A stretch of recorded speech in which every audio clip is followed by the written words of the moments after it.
Another holiday event will take place at Hibernian Hall in Roxbury's Dudley Square with performances of a Kwanzaa song. It was written and directed by our guest, who's also a playwright and development director with Mixed Magic Theater. We'd like to welcome Ricardo Pitts-Wiley. Thank you very much for being with us, Ricardo. I'm glad to be here.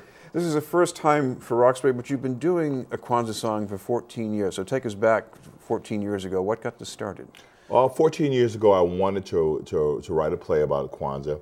I didn't want to necessarily deal with the contemporary rituals of Kwanzaa. I wanted to create a story that took us back to the beginning of the idea of Kwanzaa, and that the spiritual ancestors of Africa's people understood that a tragic time was coming in the people's history, but they were going to get through it, and they wanted to prepare them for the other side.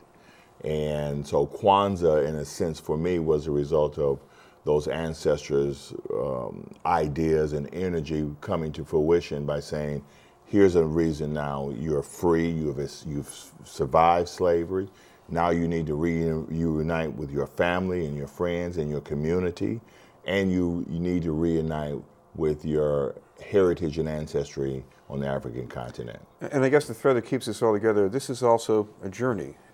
It's very much of a journey. It's a spiritual journey for the protagonist of the play, Azu, who given a choice to either stay and help the people in Africa or go with the stolen children and usher them through what was going to be a 400-year journey through slavery.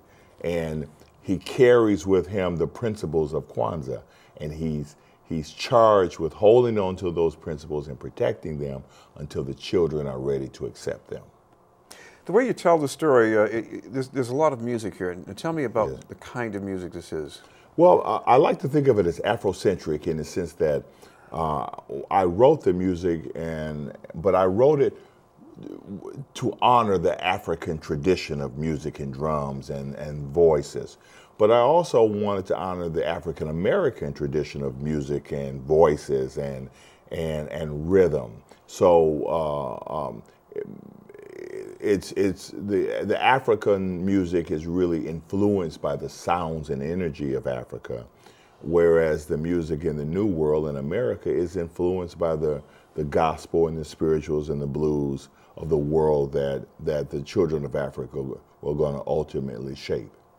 What about the kind of audience participation here? Is this something that you just sit still and keep quiet while it's performed, or do you get involved? Well, we find that people want to get involved in some way. One of the great things about African music and about gospel music, or that gospel music tradition, is it's music that wants to teach the audience the song.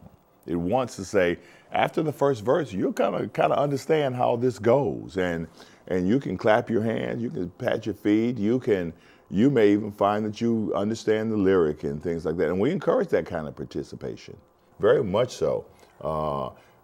Kwanzaa is about participation. That's what the whole essence of the ceremony is. It's about communities participating together to create a joyful experience. What about the idea of celebrating Kwanzaa? Because this is something that has a relatively short history in the United States in a way. And some people say, well, it's good for instructing your kids up to a certain point, and after that you just maybe, maybe you don't need to observe it as much. But what have you discovered from your engagement with it about how important it is and what it can do? Anything that brings communities together is important and is a lifelong experience. I think Christmas and Thanksgiving are holidays that are more than eating and revelry and Christmas trees and so on. It's about families coming together. And Kwanzaa is no different. Kwanzaa says, bring your community together, bring your family together, hug your kids, talk to them, tell them about their grandparents and their great-grandparents, and tell them about yourself. Share your life with them. And I think a Kwanzaa song is about all of those things. It's the 7 principles that say you need to unite, as a people. You need to make decisions for yourself. You need to have faith. You need to be creative. You need an economy. You need to, you know, to build wealth within your community. All of these things are core principles of all great people. And when they are done well and done right, they grow beyond the community that birthed them. And they become a part of the fabric of a whole culture that says, this is important. And sometimes it says, from a historical point of view, some things happened. This happened. Slavery in this country happened. You can't ignore that. But you also don't have to continue to exist under the weight of that legacy. You can indeed look at the people who survived it and said, what an incredible tribute to the human spirit that any group of people could have come through such a horrible time and have emerged to make an incredible contribution to the country and the world. And that's something to be shared and celebrated by all people. Well, what we all have is some kind of traditions rather, that go way, way back beyond you and me in this present moment. But when you can bring your children to this, see a live performance, that's sort of a bridge to the past, what's that feel like for you? Well, many years ago when I first started writing about the Middle Passage experience, I came to realize that there's a point, talking about bridges, where when you want to make a bridge over the Middle Passage, you'll find that there's so many elements missing that you don't have the exact history of what happened to this person or that person or this family line. But what you have is imagination, and you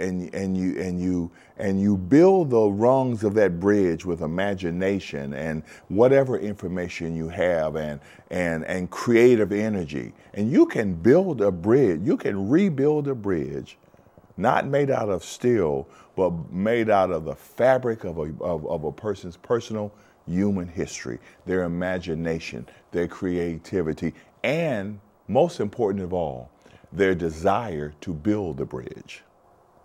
Very important. And we should mention the performance is going to be 3 days at the same time each day? 3 o'clock on the 29th, 30th, and 31st. We're going to help bring in first night in the new year in Boston. We're very excited about that. All right. Well, thank you very much for being with us. Ricardo Pitts-Wiley. Thank you. About a Kwanzaa song. We'll have more news in just a moment.